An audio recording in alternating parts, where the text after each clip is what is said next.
Hello, I am Dr. Sharbani Mukherjee. Welcome to my YouTube channel Let's Do Maths. আজকে আমরা করব দশম শ্রেণীর মধ্য শিক্ষা পর্ষদের উপপাদ্য 34 এর প্রয়োগ 6। সমস্যাটা তোমাদের স্ক্রিনে আসছে, আগে সমস্যাটা দেখে নিই। দুটি সমান দৈর্ঘ্যের ব্যাসার্ধ বিশিষ্ট বৃত্ত যারা পরস্পরকে এ ও বি বিন্দুতে ছেদ করেছে, এ বিন্দুগামী একটি সরলরেখা এবি এর বিপরীত পার্শ্বে একটি বৃত্তকে পি বিন্দুতে এবং অপর বৃত্তকে কিউ বিন্দুতে ছেদ করেছে, যেখানে পি ও কিউ বিন্দুদ্বয় এবি এর বিপরীত পার্শ্বে অবস্থিত। প্রমাণ করি যে বিপি সমান বিকিউ। দেখো এখানে যেমনটি বলেছে আমরা সেভাবে ছবিটা আঁকব।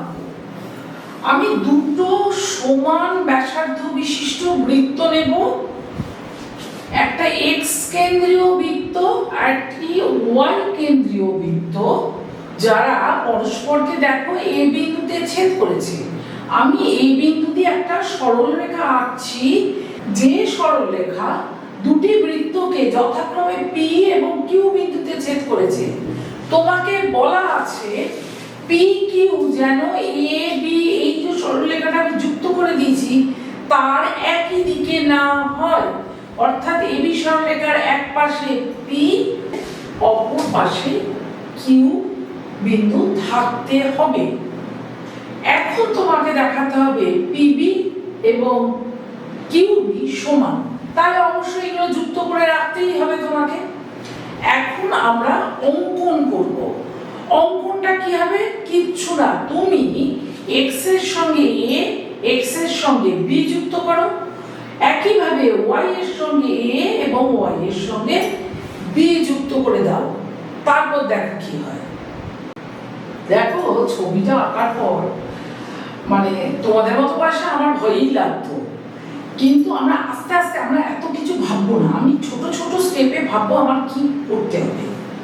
কি করতে হবে এটা আমি তো লিখেই রাখছি, যে প্রমাণ করতে হবে পিবি সমান কিউবি, এটা আমার রিকোয়ার্ড টু প্রুফ।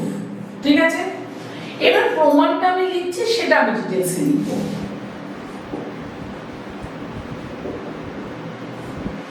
আমি তুলে নিচ্ছি ছোট ছোট দুটো ত্রিভুজ, ত্রিভুজ এ এক্স বি, আর তুলে নিচ্ছি ও ত্রিভুজ এ ওয়াই বি।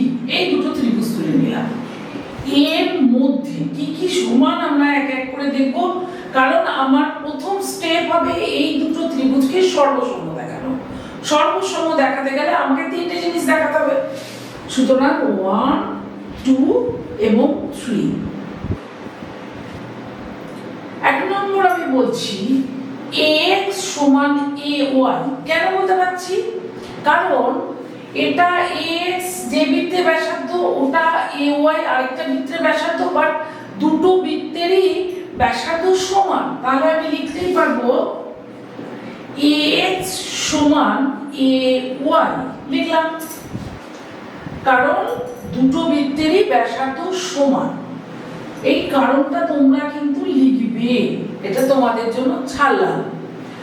একইভাবে আমি লিখবো তাহলে bx সমান by, তাহলে bx সমান by, আবারও আমার কারণটা কিন্তু লিখতে হবে।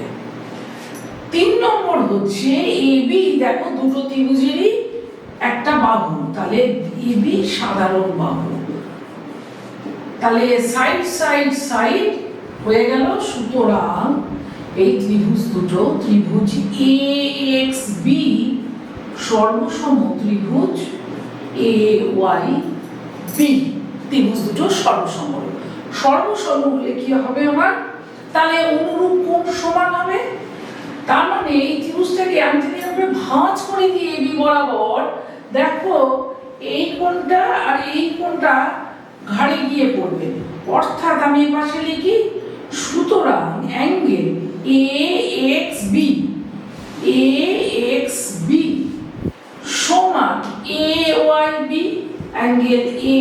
AYB, কারণটা হচ্ছে সর্বসম ত্রিভুজের অনুরূপ কোণ। আমি শুধুমাত্র অনুরূপ কোণকে লিখেছি, তোমরা কিন্তু লিখবে সর্বসম ত্রিভুজ দুটির অনুরূপ কোণ। তাহলে এই দুটো কোণ সমান। এইবার আমি ছোট ত্রিভুজ দুটো ভুলে যাচ্ছি, আমি ভাবছি এই যে কোণটা আর এই কোণটা, এই ত্রিভুজে এই কোণ দুটোর সম্পর্ক কি? এটা কেন্দ্রস্থ কোণ, এটা বৃত্তস্থ কোণ। আবার এই কোণটা এবং এই কোণটা, এদের মধ্যে সম্পর্ক কি? একটা কেন্দ্রস্থ কোণ, একটা বৃত্তস্থ কোণ। নিয়ম হচ্ছে কেন্দ্রস্থ কোণ বৃত্তস্থ কোণের দ্বিগুণ হবে। ওকে, তাহলে এবার লিখে দেখো, এবার সব ভুলে গেছি। এবার ত্রিভুজ PQB নিয়ে কাজ শুরু করলাম। আমার ইচ্ছে এইটা দিয়ে শুরু করব, এই টিক দিচ্ছি। তাহলে অ্যাঙ্গেল QPB লিখলাম। এটা লেখাও যায়, দেখো Q লেখা যায়, A লেখাও তাই। সুতরাং আমি লিখছি অ্যাঙ্গেল APB, ঠিক আছে? এইটা সমান, আমি এক্ষুনি বললাম এটার দ্বিগুণ এই বড় কোণটা, তাহলে হাফ লিখি এবারে। এটার অর্ধেক অ্যাঙ্গেল, এই অ্যাঙ্গেলটা AXB। আবার আমি সর্বসম থেকে প্রমাণ করেছি এটা মানে হাফ অ্যাঙ্গেল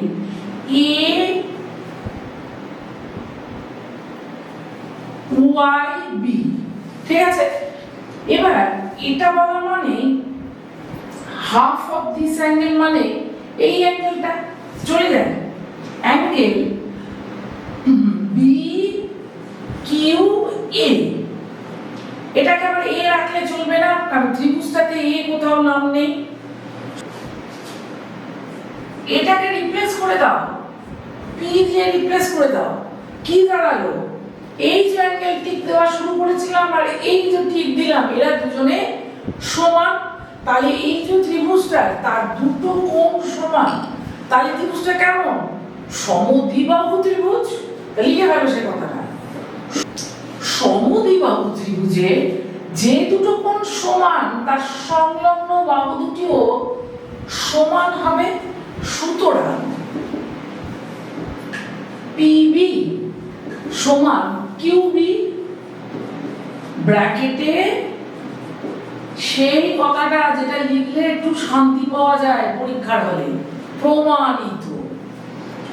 দেখো, আমি দুটো ভাগে ব্যাপারটাকে ভাবলাম। একটা, প্রথমে দুটো ছোট ছোট ত্রিভুজ ভেতরে, সেই দুটোকে সর্বসম প্রমাণ করেছি, করে এই কেন্দ্রস্থ কোণ দুজনের সমান প্রমাণ করেছি। এদের সাহায্য নিয়ে এই বড় যে ত্রিভুজটা, এই বড় ত্রিভুজটাকে দ্বিতীয় স্টেপে ভাববো যে আমার সমদ্বিবাহু ত্রিভুজ প্রমাণ করতে হবে। তারপরে ব্যাপারটা একদমই কিছু নেই। কিন্তু তোমাদের মনে হতে পারে, ও এটা তো সহজ, আমি শুনেও নিলাম, আর আমার কোনো অসুবিধে হবে না। অসুবিধা হবে।